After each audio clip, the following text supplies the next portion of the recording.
And here, this is the most important formula for portfolio. So KPM returns equals. Will you repeat the question? Yes, I'll repeat that same question, yes. Because they want us to repeat. Thank you very much. So we have KPM returns being equal to risk-free plus ERM minus risk-free multiplied by beta of the security. I've seen some students bringing the beta here. That is still good enough. That's still good enough. Good enough. Thank you very much. Now, ladies and gentlemen, how about arbitrage? Arbitrage pricing model. AFM returns. First of all, what is arbitrage pricing model? What is arbitrage pricing model? What is arbitrage pricing model? Arbitrage pricing model.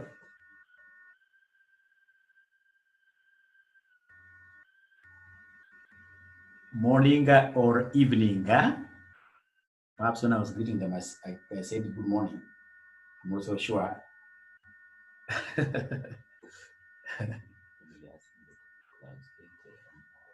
Oh, it should be 8 p.m. The free of charge class. We'll discuss about the free class on our WhatsApp, so you don't confuse issues. Let's discuss about the free class, tomorrow's free class tomorrow in our WhatsApp, please. So they're telling me, these students are very bright, that a arbitrage pricing model is a multiple. It's a multiple factor model. AFM is a multiple factor model. Unlike KPM, which is a single factor, a single risk, it assumes that you only have one risk, that is risk factor, that's KPM, a single beta. Under AFM, we shall be having multiple factors, or, ladies and gentlemen, we shall be having what we call multiple risk factors, multiple betas. And as such, for us to be able to get the AFM returns, what do we have? I've not seen anybody writing the formula of AFM returns. AFM returns equals who? AFM returns. AFM returns. I'm waiting for AFM returns. I'm waiting for AFM returns.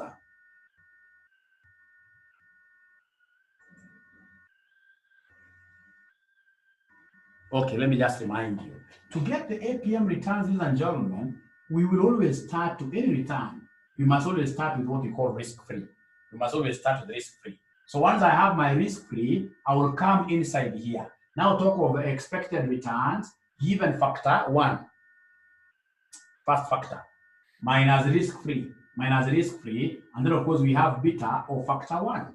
Beta of factor 1. I told you that AFM is multiple factor, multiple risk factor model. Plus, we have in this case here ER2 minus RF multiplied by beta 2. And then at the end of the day, I'll come and say what their end of thinking capacity, etc. like that. AFM. Thank you very much. So we are saying that ER1 is expected returns given factor 1. Expected returns given factor 1. And of course, B1 is beta factor, is beta of factor 1. Beta of factor 1, etc. So here 2 like that. And then of course, RF will always stand out. And if you can remember in our normal classes, ladies and gentlemen, we say that whatever you are seeing in brackets here is representing what we call the premium. Whatever we see in brackets is called the premium. That amount which is over and above our risk-free rate is the premium. Now, ladies and gentlemen, I would want us to look at just some small example. An example here where they have given us risk factors. Example, risk factors, we have 3 of them. We have X1, X2, X3. And then we have the risk premiums. Examiner loves this. We have the risk premiums. Risk premiums, what do we have here for risk premiums? Risk premiums, we have 5%. Then we have 7% here. Then we have 12%. 12%. And then we have the beta factors. Beta factors. We have the beta factors. Beta factor of x1 is 0.8. This is 0.2. And then we have x3. X3 beta factor is 1 exactly. Is 1 or talk of 1.2. 1.2. 1.2. 1.2. Right? Additional information. Additional information. Additional information. They have defined these factors for us. Like x1, they are telling us x1 is an energy index. Energy index. X1 is an energy index. Then we have x2. X2, ladies and gentlemen, is a market price index. Market price index. Market price index. Market price index. Market price index. And then we have x3. X3 represents an exchange rate index. Exchange rate index. Exchange rate index. Exchange rate index. And then lastly, down here, they have given us the risk-free rate of return. No problem. Down here, they have given us what we call RF. And the RF they're giving us, ladies and gentlemen, is 8%. RF is 8%. RF is 8%. RF is 8%. And then they want us to do very simple things. They want us, ladies and gentlemen, to give them the KASNEB returns.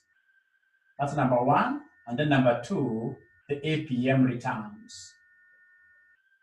KASNEB returns and the APM returns. KASNEB returns and the APM returns. So what do we have here? KASNEB returns and the APM. KASNEB is capital assets pricing model.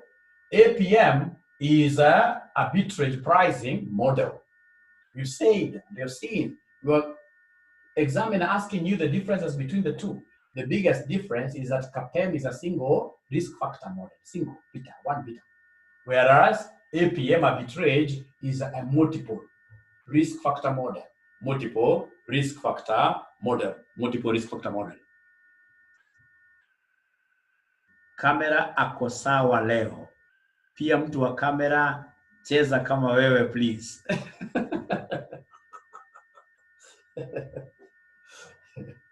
Very good. Thank you. So before we talk about the cameraman, I'll also ask him to come here in front of his camera. So before we talk about him, could you kindly do this question for me? The KASNEB returns, you guys are experts. You guys are experts. You guys are experts.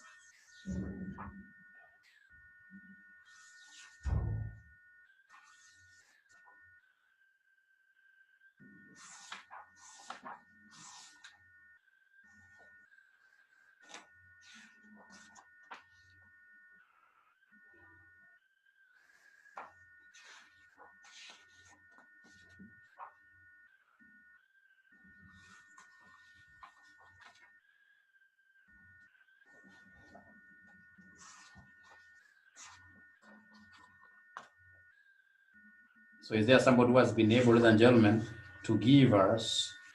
So I'm being given a figure there, KASNEB returns from Dan is 9.4%. Because according to Dan, Dan has known first of all the formula. And our KASNEB return should start with RF. Into, we have ERM, minus in this case here RF, multiplied by beta of the security. And then Dan came and knew very well that under KASNEB, we are only being affected by one factor.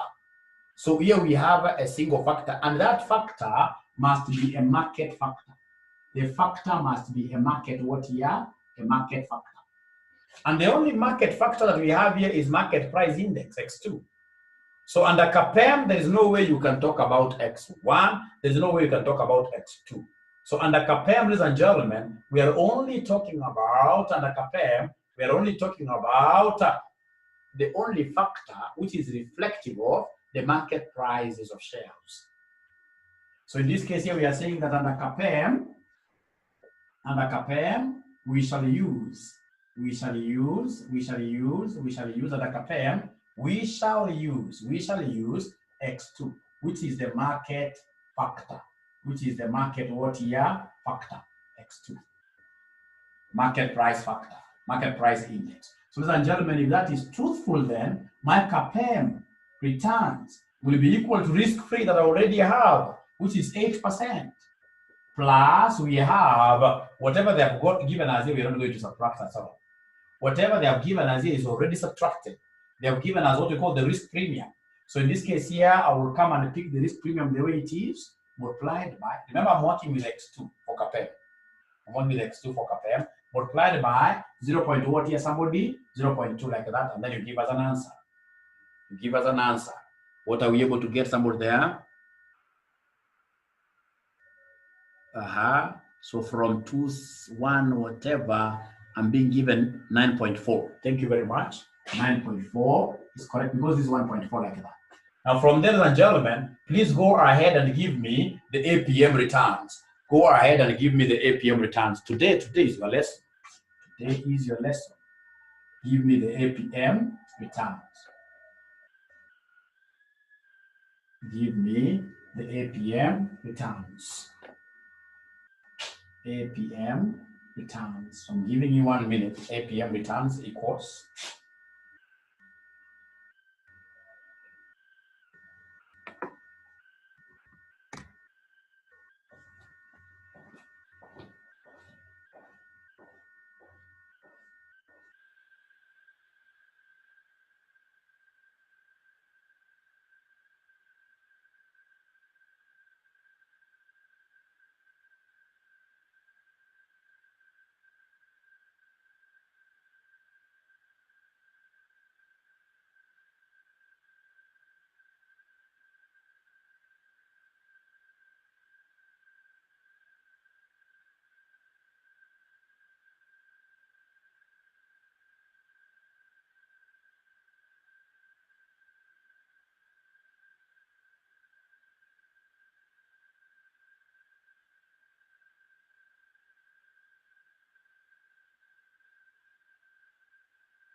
Is there anybody who has been able to give us that answer? Returns.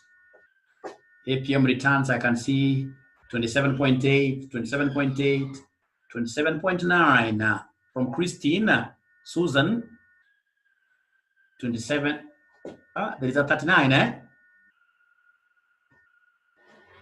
We share the formula for APM. APM returns we have risk-free plus, we have expected returns of factor 1 minus risk-free multiplied by beta of factor 1 plus, we have expected returns of factor 2 minus risk-free multiplied by beta 2, etc. like that, etc, etc, etc. So ladies and gentlemen, we have our risk-free in this question that we have copied here is 8%. For APM, we are taking into consideration all factors because the APM is a multi-factor model. It's a multi-factor model.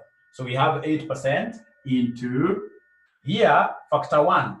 They have given us again the premium. I always get students who take like now this 5% minus again 8. No, when it's premium, it means over and above, over and above.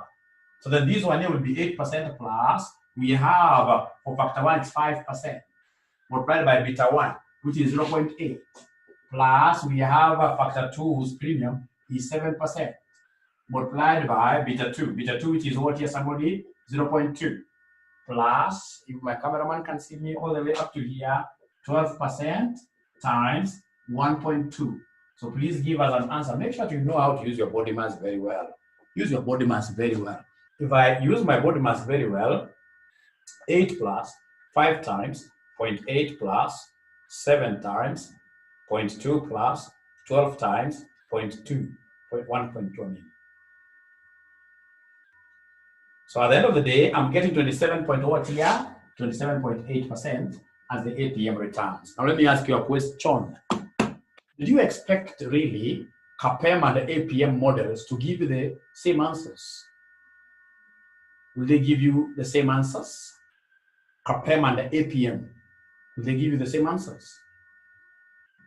No, they can't. Then that calls for us to discuss about the differences between these two models here. What are the major differences between KAPM and the APM? Somebody talk to us tonight. Differences between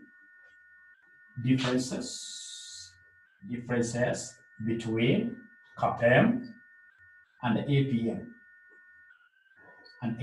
I want to hear 4 differences from you.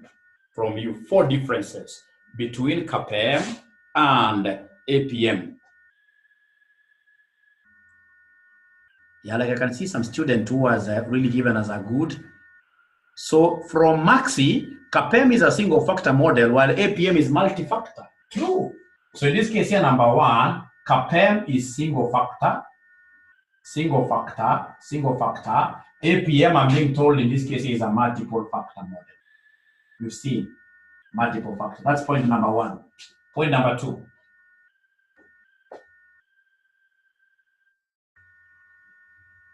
From Christine, yes. Ladies and gentlemen, KAPM is purely for a single security.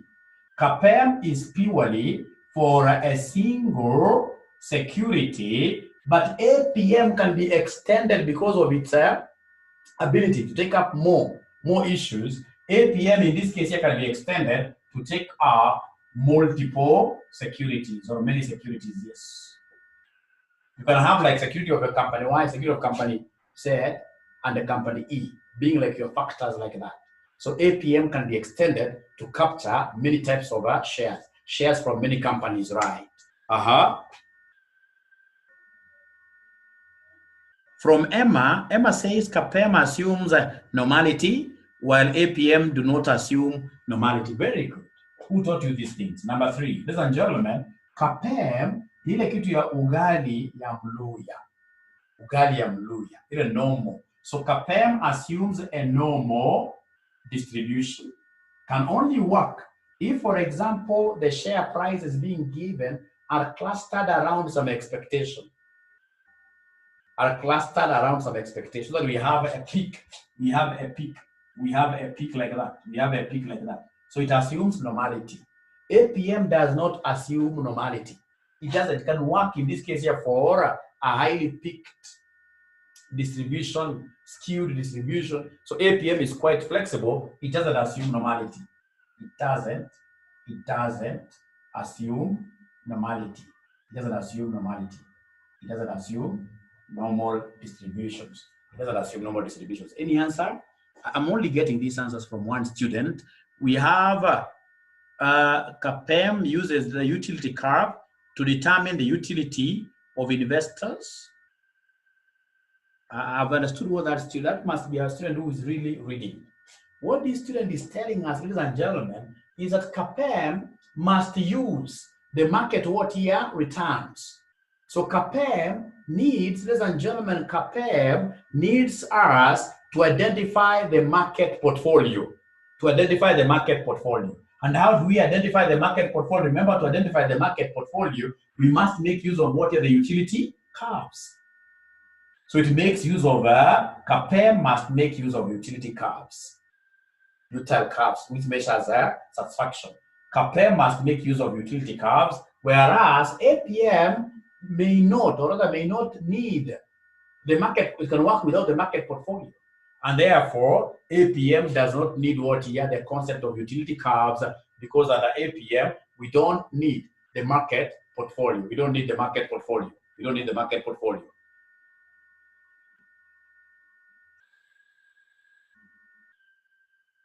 Any other difference?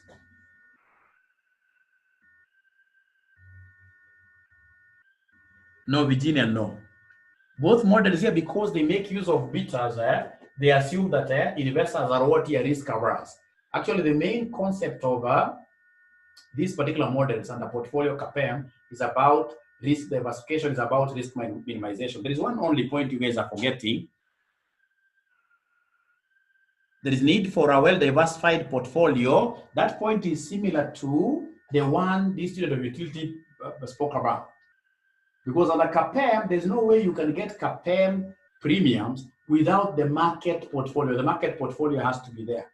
The market portfolio has to be there. The market portfolio has to be there.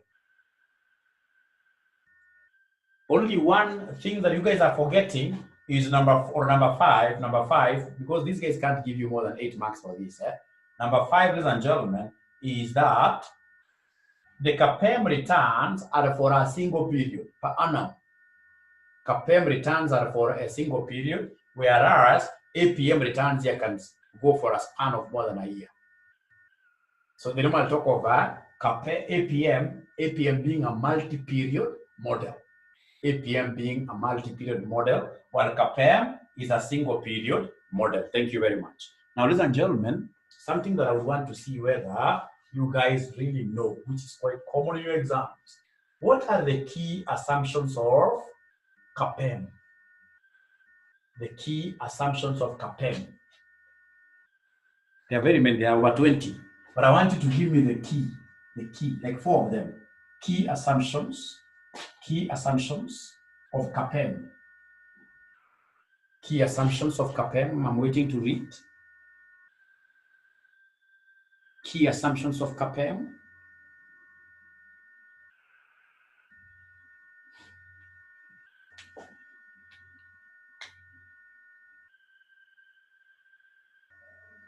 Key assumptions of CAPM, I'm just waiting to read.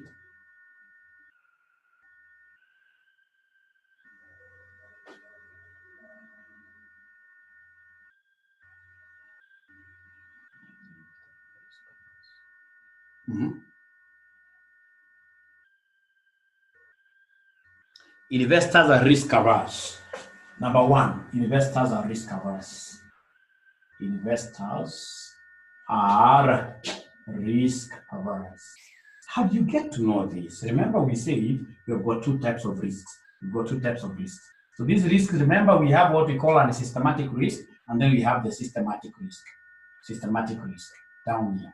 So for portfolio management, under CAPM, ladies and gentlemen, we are assuming that these unsystematic risks have been diversified. They have been sold outside there, ladies and gentlemen. We are assuming, ladies and gentlemen, that we are under what here? The systematic risk alone. Under the systematic risk alone. So investors are purely those investors who fear risks 100%. I like that. That'll give you a mark. Number 2, what do we have there? You could read for me. But before the ones of inflation, I want the key ones. Before perfect markets, I want the key assumptions. Those are correct, but they're key assumptions I'm looking at. No transaction cost, very good, but there are key assumptions which I'm looking at. Those are secondary. Nice, but secondary. Expectations of investors are homogeneous. Very good, expectations of investors are homogeneous, but that is still secondary. Secondary. Ladies and gentlemen, remember, we have the KASNEB equation. KASNEB returns equals who? Risk-free into ERM minus risk-free into beta of a security. So the first assumption you have given me is as regards this beta. Because of the risk factor, risk factors, risk has to be minimized, and therefore you are assuming that these people are what your risk averse. There is another one here, number 2, that the risk-free rate of return.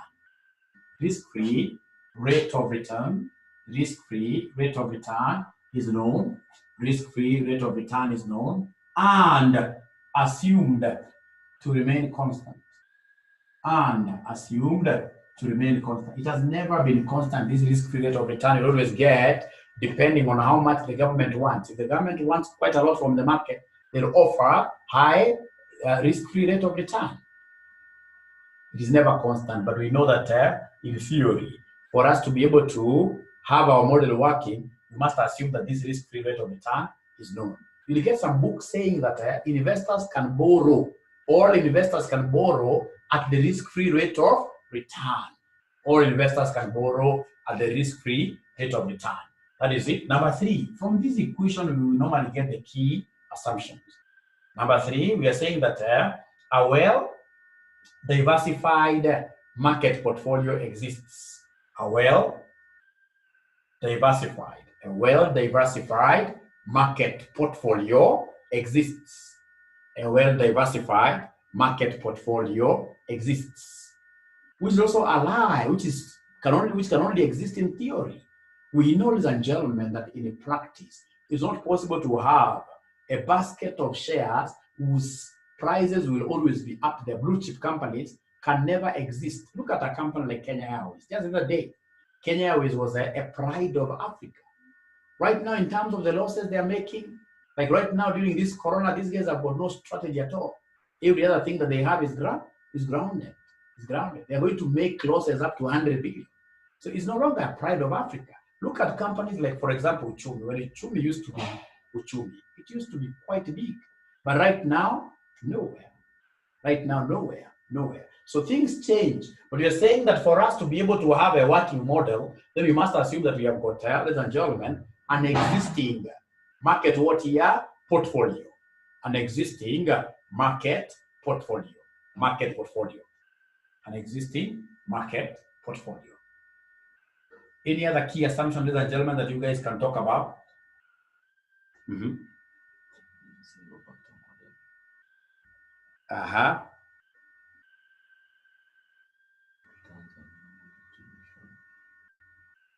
Returns are normally distributed. That is a key assumption. Returns are normally distributed. And it's because of this normal distribution, that they normally prefer making use of the expected returns, like now your expected returns. I mean, if they were not normally distributed, whatever returns you could be using as expected returns will not make any sense. Now, after you've written these keywords, if they want more, that is when now you bring in the issue of what your no transaction costs, right? Markets being what your perfect. Remember in AFM, especially if they ask about a model, an assumption, or rather assumptions of a model that you're not so much acquitted of, what you need to do is simply to give them those array of assumptions. Markets are perfect, no transaction cost, no taxes, etc.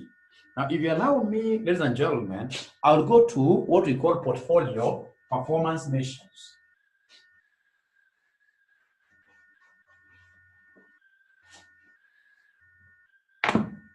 Portfolio performance measures.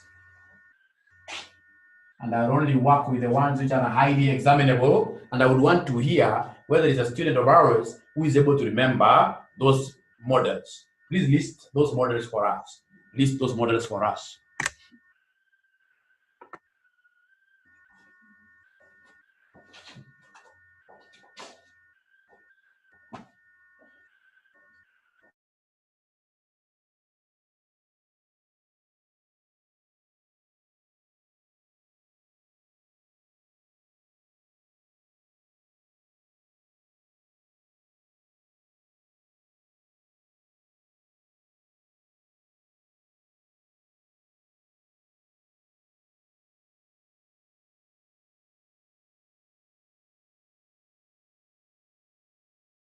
I see somebody called Nelly saying Sharps. We have Jensen Sharps, trainer. And then we have from Christine, appraisal, performance measure. Very good. So we have Sharps. That's number one. So measuring, ladies and gentlemen, our performance using Sharps model. Who is able to remember the formula of getting the Sharps coefficient? Sharps coefficient, kindly try to put that formula down. Sharps coefficient equals who? Sharps coefficient equals who?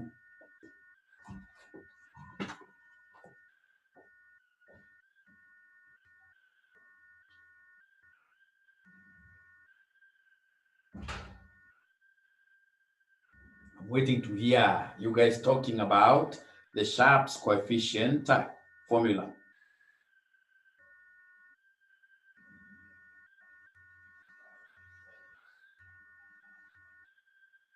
So we have from RK, R bar minus RF all over beta J.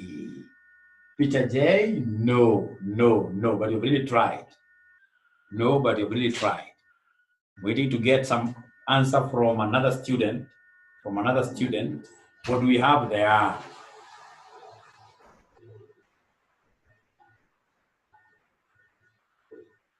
Over, this gentleman has been able to correct all over standard deviation. Thank you very much, Josephine. What they are telling us, ladies and gentlemen, for us to be able to get Sharp's coefficient of any security, call it S, call it J. What you need to do is to get its premium, RJ minus RF.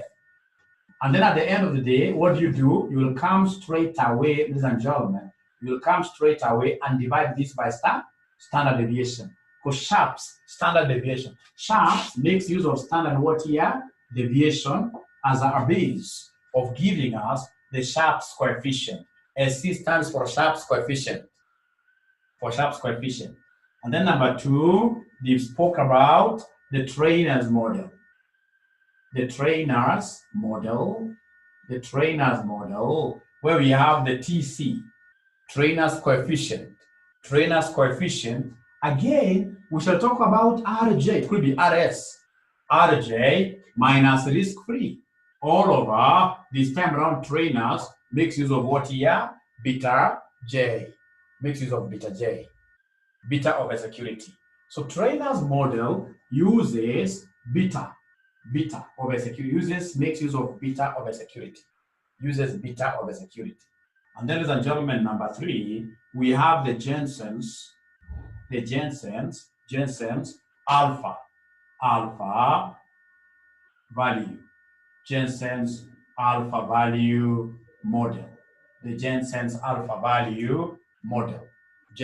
alpha value model. Could you kindly try giving us this formula of Jensen's? What does RJ? Thank you very much. RJ, these are returns of a particular security, like returns of Safaricom shares. Returns. And then RF stands for risk-free. Risk-free.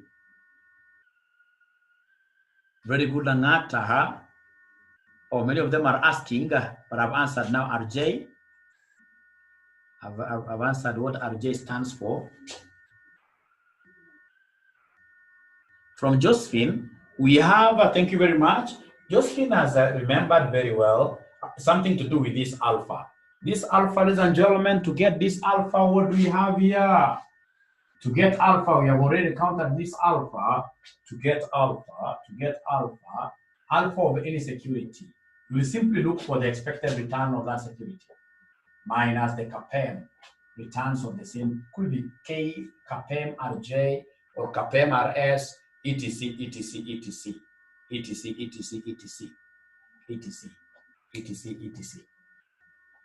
Very good. Now from there we have what we call the appraisal ratio. Number 4, appraisal ratio or information ratio formula. Let's see whether there is anybody who will be able to remember this appraisal ratio formula. Appraisal ratio formula.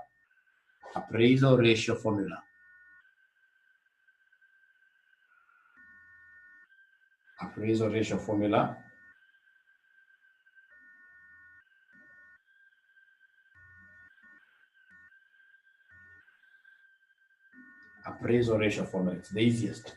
Appraisal ratio formula equals what?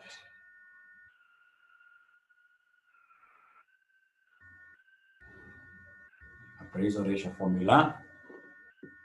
Alpha all over and systematic risk. Thank you very much. Thank you very much. Alpha all over and systematic risk. Or better still, we can talk about RJ minus R from the benchmark. R from the benchmark. This could be the market, etc. So in terms of the benchmark security, all over what this gentleman is calling the non-systematic risk factor. All over the non-systematic risk factor. All over the non-systematic risk factor. So what we could do, we could go straight away to this question that we had done in the normal class. But now we do only for one security. We do for one security very fast, just for purpose of reminding ourselves what we did. If you go to your portfolio,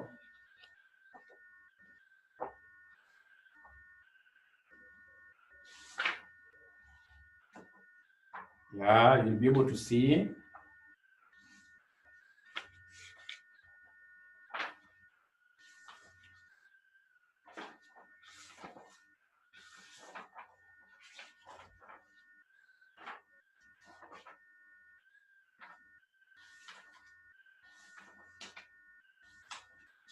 There are not very many questions over this area, but it's an area you can't ignore. If you have your past paper, November 2015, question number 2. November 2015, question number 2. November 2015, question number 2. November 2015, all over. November 2015, I mean, part B.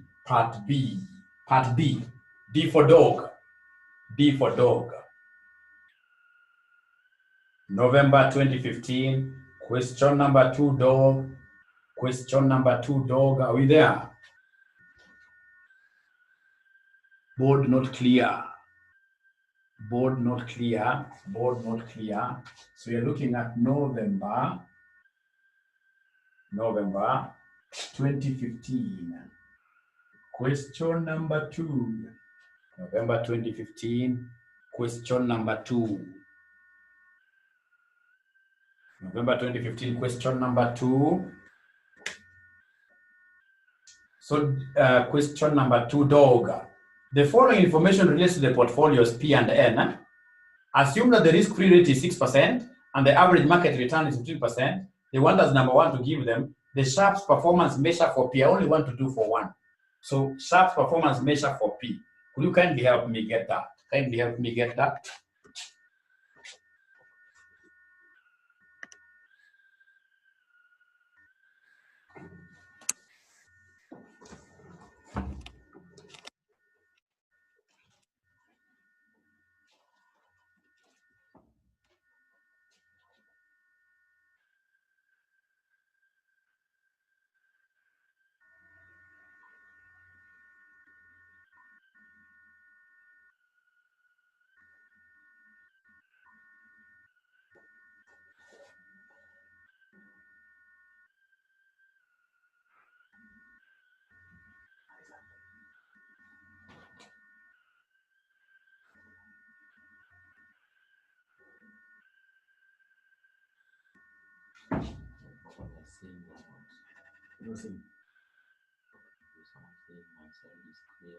Oh, iko sawa eh?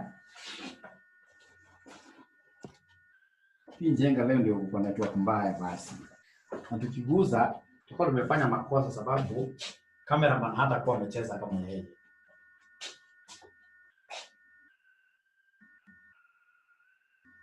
So for D, what do we have there for D?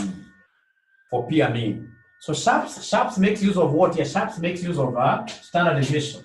So Sharps uses standard deviation. Uses standard deviation. And if that is the case, ladies and gentlemen, the Sharpe's coefficient will be equal to returns of the security J minus risk-free all over the standard deviation of J, security J. So that the Sharpe's coefficient for P, what do we have there? Sharpe's coefficient for P, ladies and gentlemen, at the end of the day, are you able to see the returns of P? Are you able to see the returns of P? Returns of P, yes. They have given us the average returns of P as 35%. So we have there, you can decide to ignore the percentages, 35 minus the risk-free. What do we have there as risk-free? The risk-free there is 6, the one given before required. All over the standard deviation of J. Standard deviation of J has been given, of P has been given there as 42. So could you kindly give me this answer very fast? Kindly give me this answer very fast. I can see students saying it's 0.69. Thank you very much. 0.69.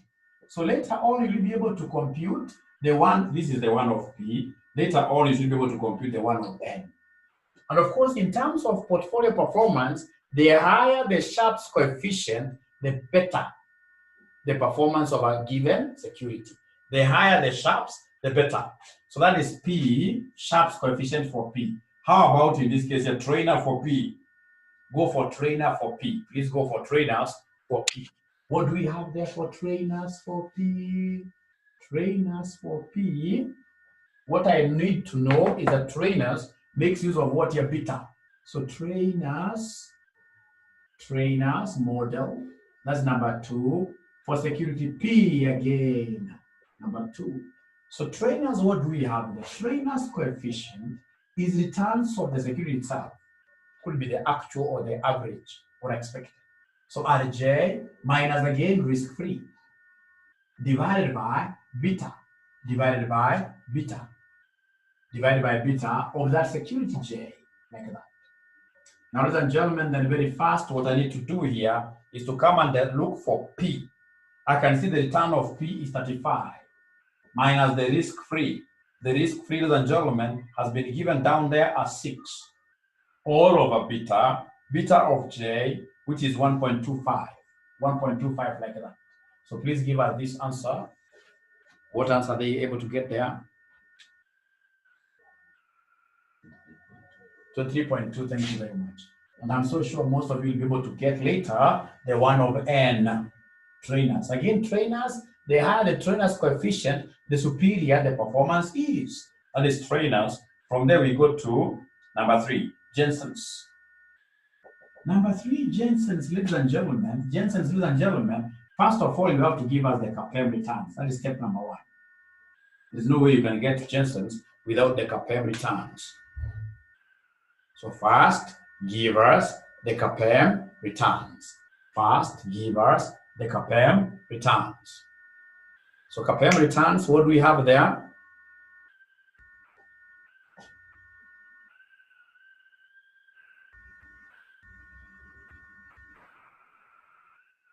CAPM returns, I know the formula. We have risk-free plus we have the expected returns of the market factor. Remember here, it's about market factor minus risk-free. And then outside here, we have beta of the security. So CAPM returns risk-free for P. I'm working only for P continuously. The risk-free is 6. The returns of the market, these people must have given us the returns of the market somewhere before required. When they give us the risk-free is 6. You'll be able to see the average market return is 15. So we have here plus 15 minus 6 multiplied by the beta of the security. Beta of this security, P, is 1.25. So could you kindly give us this answer? They're getting a 17.25. Which question? It's November 2015, question number 2, dog. November 2015, question number 2, dog. So most of them are getting 17.25, eh? I'm being given a figure of 17.25.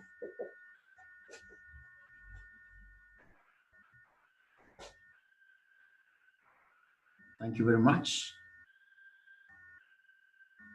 Thank you very much. Now, after that, ladies and gentlemen, now we'll be able to give you the Jensen's alpha value. So the alpha of any security S will be equal to the expected returns of that security, could be J or whatever. minus now the CAPM returns. Minus the CAPM returns. So we have ERS minus the CAPM returns. So ERS, what do we have there? ERS. ERS is expected returns. That is the same as what your average returns. Could be even actual returns, doesn't matter. So the average return I'm being given a period of 35 minus the CAPM returns you guys have gotten here 17.25. So please give us an answer. Give us an answer. What do we have there? 17.75. So if it is 17.75, ladies and gentlemen, we simply need to come and tell these people that this security is super efficient. Remember under Jensen's, super efficient. The security is super efficient. The security is super efficient. Thank you very much. Now the last one, they want us to still tackle the same problem using the appraisal ratio. Appraisal ratio for P. Appraisal ratio for P. Appraisal ratio for P. Appraisal ratio for P. So for P, what do we have there? Appraisal ratio. Appraisal ratio for P. Appraisal ratio for P. I want to see whether a student will be able to get this appraisal ratio correctly.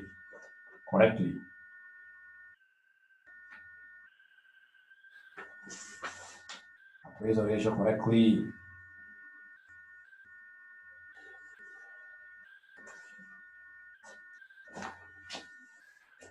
Now, ladies and gentlemen, this appraisal ratio, the very best, remember you are appraising this particular security, you are appraising it vis-a-vis the benchmark. Vis-a-vis the benchmark. The best definition here of this appraisal is the one where you will come and give us the appraisal ratio as the expected return of security minus expected returns of the benchmark, which in most cases is what here? ERM. And then you will come and divide this by what here? The norm, systematic risk. You divide this by the norm, systematic what here? Risk. Of course, I know you get some KASNEB solutions written alpha. We normally provide both. But in terms of appraisal, we normally compare our security with a benchmark. We normally compare our security with a benchmark like that. Therefore, our appraisal ratio will be equal to the expected return, ladies and gentlemen, at the end of the day, what we have there. Expected return of P. You are given me a figure of 35 minus expected returns of the market. Expected returns of the market have been given down there, 15. Returns of the market, they have been given down there, 15. All over the non-systematic risk value. The non-systematic risk value for P, it's 18. It's 18. So somebody give us an answer. Somebody give us an answer. 1.1. And remember, for all these parameters, the higher the better. The one that posts a higher parameter, the better. The one that posts a higher parameter, the better. And then now during our break, it's important we take a break, 5 minutes break. I would expect some of you to be doing May 2017, question number 2. Question number 2, boy. May 2017, question number 2, boy. May 2017, question number 2, boy. May 2017, question number 2, boy.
let's continue. Is there anybody who wants me to do that question really, or already you have done it?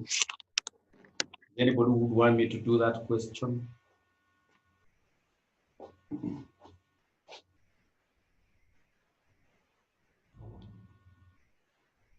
Yeah, we do it. Okay, so I'll just go through it very fast, because I'm so sure I must be boring some students. So I'll go through it very fast. It's May 2017. May 2017. Question number 2, boy. May 2017. Question number 2, boy. May 2017. Question number 2, boy. May 2017. Question number 2, boy. So it reads, the following information relates to the performance of 6 portfolios over a 7-year period. So we have portfolios PQ all the way to U. Then they have given us the market returns, and then we have the risk-free rate. So they want us to rank the performance of the above portfolios using Sharpe method. So Sharpe method, ladies and gentlemen, this is quite an easy one. Sharpe coefficient, simply take returns of that security minus risk-free. Sharpe's base is always the standard deviation, like that. So we have a Sharpe coefficient here for P. I'm able to see the average returns of P as 18.6 minus risk-free. Risk-free, what am I able to see there as risk-free? Down there after U, market return risk-free, I can see 9 divided by the standard deviation. The standard deviation of P, which is 27. You know the percentages we are working these things out. So could you kindly, ladies and gentlemen, give us this value very fast?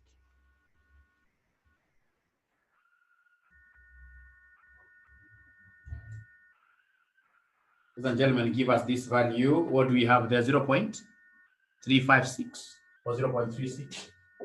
356. Thank you very much. And you'll go and do the same for all the others. Like if it is Q, I will see the return to me. The return to me from Q is 14.8 minus, if I had gone for treasury bills, the risk-free return would have been 9. The difference is what we are calling the premium, which I have to come and weigh in with the standard deviation of Q. The standard deviation of Q, I can see it is 18. The standard deviation of Q, I can see it is 18. So you continue like that, and then of course in your ranking, we ought to know. In our ranking, ladies and gentlemen, the higher, the better. The higher, the better. So I hope the two that I've done is a good guide for everybody. And if you allow me, I'll straight away go to the trainer's method and again show you how to get these trainers parameters for P and the Q. For P and the Q, instead of doing everything for P and the Q. So for P and the Q, what do we have there? For P and the Q. Trainers for P and the Q. So trainers for our case here. For our case, it's P and the Q. Remember, trainers, ladies and gentlemen. Under trainers, we'll take the returns of a security given there. We subtract what here, somebody? Risk-free. Basically, we get the premium. But now this time around, we have to divide this by the beta factor of J. So divide this by the beta factor of J. Divided by the beta factor of J. So the trainer's coefficient at the end of the day, ladies and gentlemen, I need the betas. But this examiner never gave us betas. So we have to compute beta. And remember beta J, there are 2 formulas that we must always remember. Beta J, 2 formulas which are very, very important for beta J. Beta J will be obtained by us taking covariance between J and M divided by the standard deviation of the market square. Please copy down this, put this down. Very important. Very important.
Sorry for that. The camera needed some fuel, eh? Camera needed some fuel. Sorry for that. Okay. So now we have to get beta J. And to get beta J, we are explaining here. To get beta J, ladies and gentlemen, there are these two formulas which are quite important. Beta J equals covariance between J and M divided by the standard deviation of the market done what here squared. How about beta J using the correlation coefficient approach? Using the correlation coefficient approach. Using the correlation coefficient approach, beta J will be equal to what, somebody here?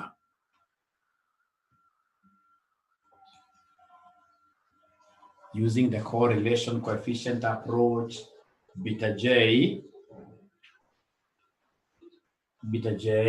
will be equal to the correlation coefficient between, again, J and M. But this time around, I must multiply with the standard deviation of J all over the standard deviation of what here? The market. So these two formulas, whenever I'm going to any advanced FM class, they have to be with me. I have to remember them. Ladies and gentlemen, if that is the case, we will come here and compute beta first of all for our two securities. So give me beta of P. So what I need to do is to take the correlation coefficient of P and the market, which this examiner has given to us. The correlation coefficient, you can see the column there for correlation coefficient. Correlation coefficient with market returns for P, it's 0.81. So I'll take 0.81 there times the standard deviation of this security P, which is 27, all over the standard deviation of the market. The standard deviation of the market, this examiner is a tricky one. You're able to see market return. And the market return, I can see average return is 12%, and then standard deviation itself is 12%. So the standard deviation of the market is 12%. So now you get your calculator and give us an answer. Beta of portfolio P. What do we have there, somebody? What answer do we have there, somebody? Please help us.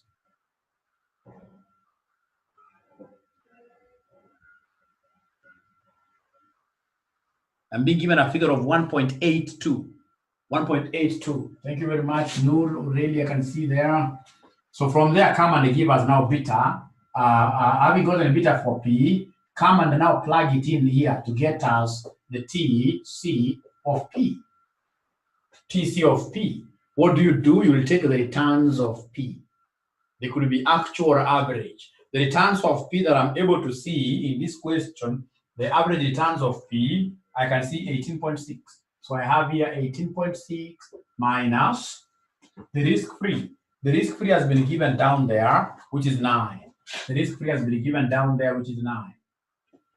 Come and divide this by the beta over P, which is 1.82, like that. So please give us an answer there. Give us an answer there. I can see from Dan 5.27. Thank you very much. 5.27. Now, could you kindly do me a favor? Give me TC for security Q. For security Q with your friend. Give us TC for security Q.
So have they gotten the answer for, I can see most of them saying 5.95. I hope that is the correct answer for TC, trainer's coefficient of Q. And I want you to go and do that question, ladies and gentlemen, later, the whole of it.